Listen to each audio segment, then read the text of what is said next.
Opinions and stories around the game we love, told by your favorite storytellers. Stay up to date with all things cricket.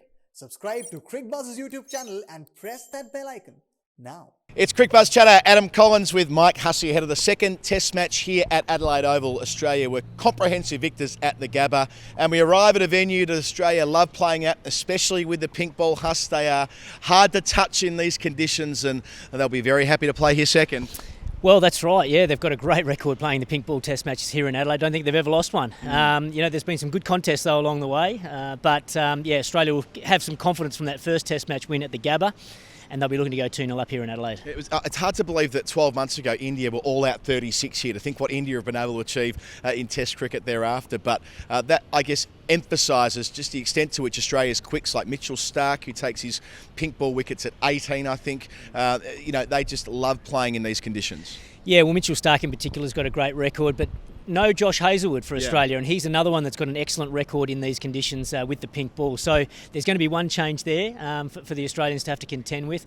But yeah, they've got some experience from playing Sheffield Shield cricket with the pink ball, and obviously now some Test cricket here as well. They understand what this pink ball does and when it starts to move, and when they have to be sort of more patient and more disciplined, and then pick the right times to be able to really attack. So I think their bowling and the types of bowlers they've got is suited to this pink ball. So there were two injury concerns for Australia coming out of the Gabba Test match. David Warner's got the big tick from Pat Cummins. They say with his bruised ribs, he's good to go. So a bit of a managed risk there.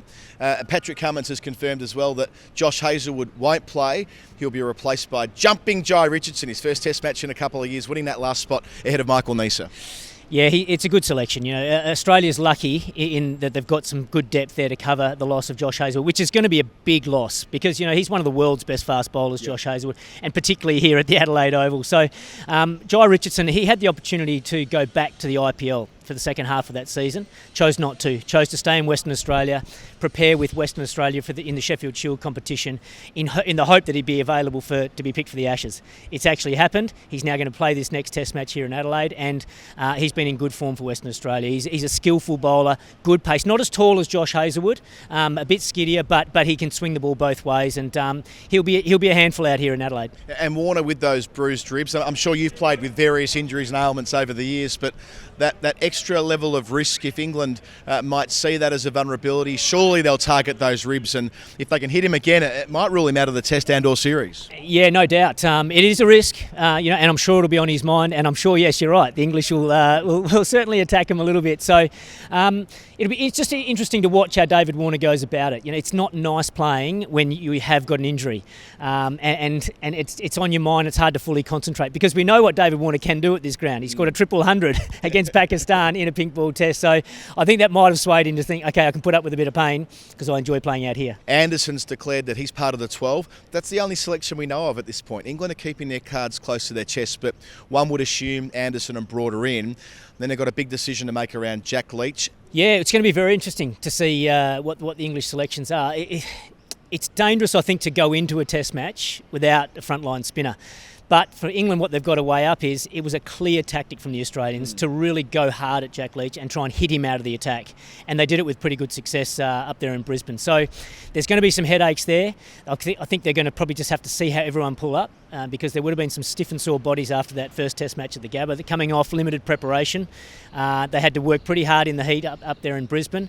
Depending on how everyone's feeling. But I was surprised that we didn't see at least one of Anderson and Broad at the Gabba. I'm expecting to see probably both of them here in Adelaide. I'd like them to back Jack Leach in again. I really would, just to sort of say, no, we believe in you. We picked you in that first Test for a reason. We think you can do a job for us. Okay, maybe we can be a bit smarter with the fields we sort of set for you in the next Test match. Just give him that backing to sort of show what he can do. I like that. I like backing in the guy that dance with the one that brung ya, as the expression goes. In terms of the pitch, you mentioned it before. I've had a reasonably good look today through the binoculars. Straw-coloured, maybe some grass, but not the green grass we saw in those early pink ball Test matches. That we're not. It shouldn't deck around crazily. Put it this way, I don't expect the captain that wins the toss will bowl first here tomorrow. Huss, key matchups. Who do you identify from? Let's start with the home team, Australia, as the key player here this week. Yeah, I've been thinking about it closely. I was so impressed with the way Marnus Labuschagne played up there at the Gabba. You know, that was a high quality innings in difficult conditions. When England were going hard, they had the ball moving around. He did a great job in getting through that initial period and getting through the new ball. He wasn't able to go on and score that big 100, but he looked a different level and a different class. He's got runs here before in pink ball test matches. He likes playing here.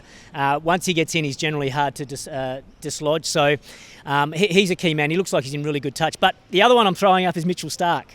You know, he's been much maligned. You know, there's a lot of critics out there for him, but his record in pink ball test is out of this world. So, yeah, I don't know. Those two guys for me, they're hard to sort of split. Yeah, they're two pink ball specialists, no doubt about it. As for England, how do they bounce back? We've only seen one team ever in the history of Ashes cricket come back from 2-0 down. That was Bradman's Australians in 1936-37. And they had Bradman, who made 2 double hundreds in the 3 wins at the end of the series.